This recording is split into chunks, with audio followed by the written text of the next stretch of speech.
A mom posted about her 13-year-old daughter doing the grocery budget, and the internet lost its mind. Too young, too much responsibility. You're a lazy mom. But what if lazy is actually the secret to raising the most capable kids? And that's what I want to impact today, because I see you, Mama, doing everything for your children because it's faster, easier, cleaner, sometimes cheaper, and you already know exactly how it should be done. But here's the truth. The greatest gift you can give to your kids isn't doing things for them. It's teaching them to do things for themselves. And let's go back to that mom with a grocery budget. She could have done it herself. Of course she could have. She could have kept it neat and organized, efficient, and instead she handed it over to her daughter.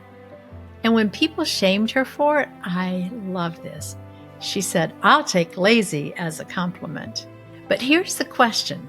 Is the CEO of a company lazy because he doesn't sweep the floors, answer every email, or do the accounting himself?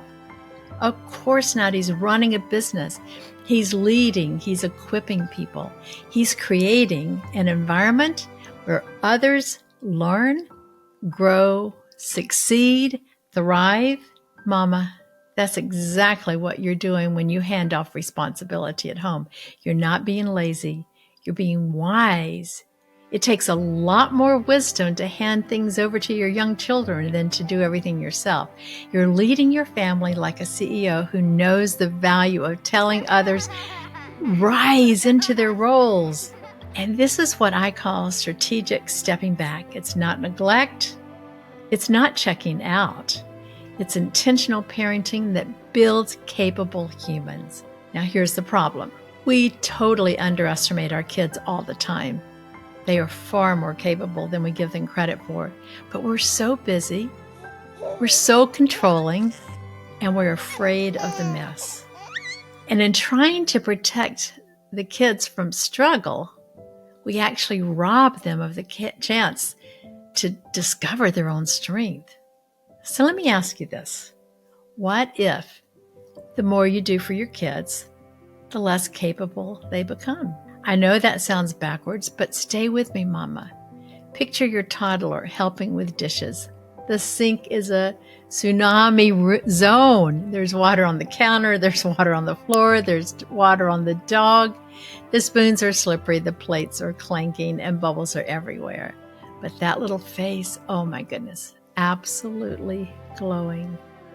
Or what about your 4-year-old taking out the trash? The bag rips, and you're already too late. And somehow he's touched everything gross on the inside of it. Is it easier to do it yourself? Of course it is. But here's the kicker. You want your kids to feel empowered. You want them to feel like they're contributing, and that's worth every extra minute. Because you know what? Life isn't neat. It isn't easy. It's messy, it's crooked, it's mismatched, and 4 times slower than we want it to be. And if we don't let our kids experience that now, when the stakes are small, they'll face it later when the stakes are much higher. Raising capable adults doesn't start at 16, it starts at 2. When you let them pour their cereal and flood the kitchen, or you let them put on mismatched socks with real pride. When you let them organize their chaos. When you give them real responsibility. Go to the garden and fill the basket with peppers and tomatoes. So now, Mama, let's get real for a second. Be honest. Are you the mom who secretly refolds the towels after your kids do it? I see you. Tell me. And let me tell you why that tiny habit actually keeps them from growing.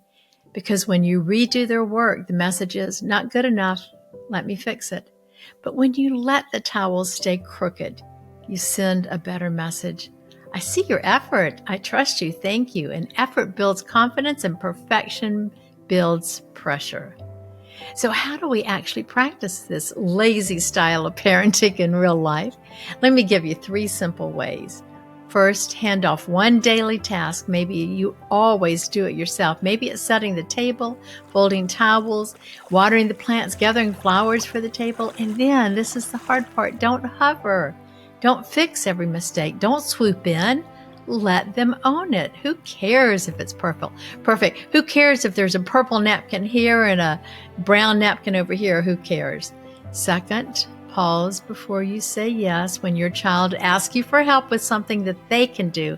Instead of just jumping right in, try this. Oh, I think you can figure that out. Give it a try, and I'll be here if you need me. And that one sentence communicates trust. It says, I believe in you. And third, celebrate effort over perfection. When your 5-year-old makes their bed and it looks like a lumpy mess, don't immediately redo it. Instead, say, I love that you made your bed all by yourself. I am so proud of your effort.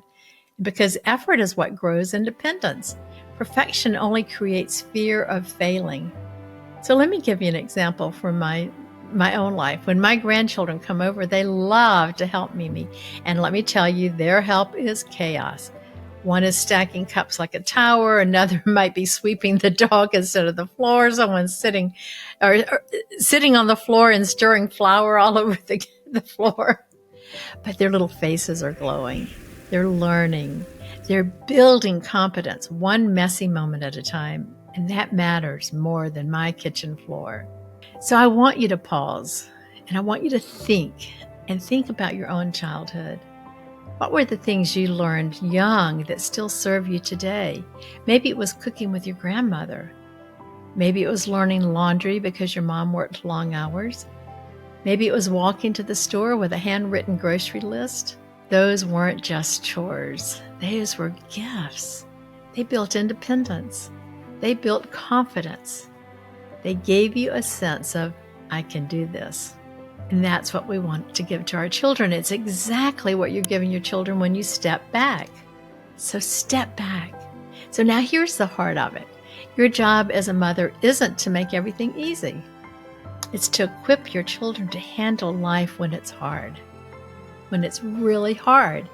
Every time you do something for them that they could do themselves, you're quietly saying, oh, I don't think you can handle this.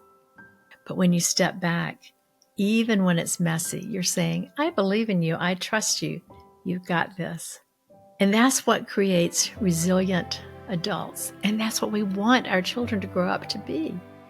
And listen, this kind of parenting, it requires patience with yourself too. Because you'll be tempted to step in, you'll want to refill the towels, reload the dishwasher, wipe the counters the right way. But every time you resist that urge, you're building something bigger. You're building adults who will one day pay their own bills, run their own households, care for their own families, run their own businesses, run their own farms. And one day, Mama, they might just thank you for being a little lazy. So my challenge for you this week, be lazier, step back, let them try, let them fail, let them fall, let them rise, because your kids are more capable than you think. Give them the chance to prove it to themselves and to you. And celebrate your mama moments by sharing what's one task you've already handed over to your child, or what task are you going to hand over to your child this week. And until next time, remember this. You're raising future adults, not just raising children. And sometimes the most loving thing you can do is step back and let them grow. And if you liked this, click the subscribe button, because I love getting new subscribers, and let me know what other topics you'd like me to discuss. And until tomorrow, just remember that I love you and I think you're awesome. So go for it.